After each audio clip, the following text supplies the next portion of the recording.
Devant Amori, c'est bien placé dans la lucarne. Belle opération, très bien exécutée par Lamine Camara. Ils l'ont fait, les Lions locaux, amenés par Pape Thiaw, sont en demi-finale de la 7e édition du championnat d'Afrique des Nations. Je propose au retour sur la performance individuelle de chaque joueur.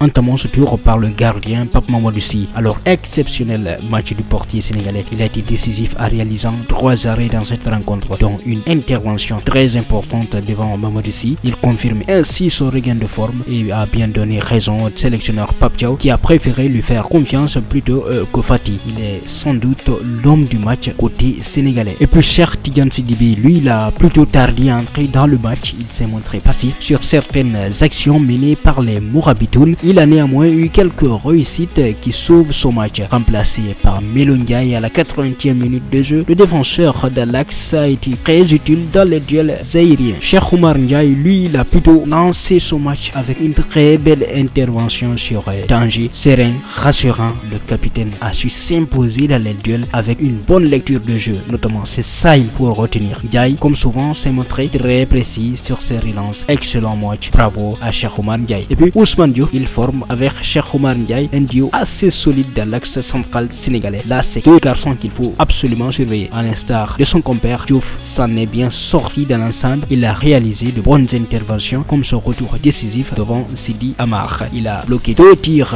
mauritaniens qui pourraient être très dangereux. Et Ousmane Marouf Kane, il a aussi mis du temps à se mettre en route, sans oublier sa perte de balle dangereuse en début de partie. Beaucoup mieux au retour des vestiaires, certainement avec le discours de Pape Thiaw. Il a toutefois eu à subir, comme le reste de son équipe, ses pressings sur le porteur du ballon, sauvé sa prestation. Et Lamine Camara, le milieu de terrain de Génération Foot, cette pépite dont on ne cessera de parler, le maître à jouer de cette sélection, a réalisé quelques éclairs dans ses transitions. Il a tenté de faire jouer son équipe qui malheureusement était dominée par les Mourabitoun. Il a pris ses responsabilités pour tirer le penalty et envoyer le Sénégalais en demi-finale, je vous le disais, 13 années après. Et puis que dire de Moussa Ndiaye, il a obtenu le penalty qui qualifie le Sénégal en demi-finale du championnat d'Afrique des Nations après 2009. C'est d'ailleurs le 3e penalty obtenu par le joueur du Djaraf dans cette compétition. C'est dire combien de fois il est important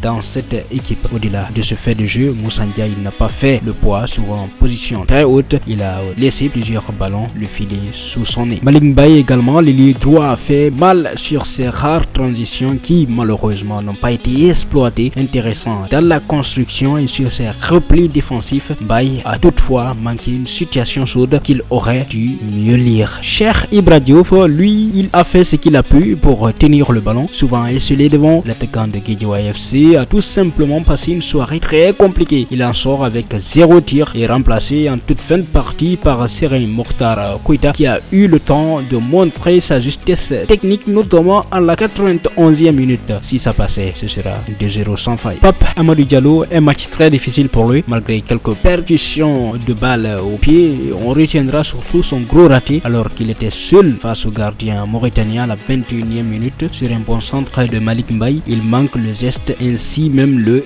cadre défensivement. Le joueur de Génération Foot était très lent dans ses interventions. Son pire match de ce championnat d'Afrique des Nations, n'est-ce pas? Je pose la question. Vous pouvez me répondre. On l'espère en tout cas. Remplacé à la 90e minute par Moussa Kanté, ce dernier a grappillé quelques minutes permettant à ses coéquipiers de conserver le score. En gros, les hommes de Pape Thiaw ont fait l'essentiel et se sont qualifiés pour les demi-finales de cette compétition. Bonus mercato pour se quitter. Famara Diédhiou a décidé de quitter le club turc dans la Nia Sport cet hiver pour rejoindre l'Espagne, où il s'est engagé en faveur de Granada, pensionnaire de la Liga Smart Bank, la 2D espagnole, et aspirant, n'est-ce pas, faire son retour à Liga. Et il est tout juste arrivé, c'est les Rosiblanco qu'il a rejoint sous la forme d'un prêt jusqu'à la fin de la saison, avec option d'achat bien sûr. L'ancien joueur de Clermont Foot et de Bristol City s'est expliqué sur son choix de rallier l'Andalousie. Je suis venu ici pour l'aspect sportif, surtout après le projet qui m'a été proposé. Je suis là pour l'objectif du club. Je veux jouer, avoir du temps de jeu et donner le maximum de moi-même pour aider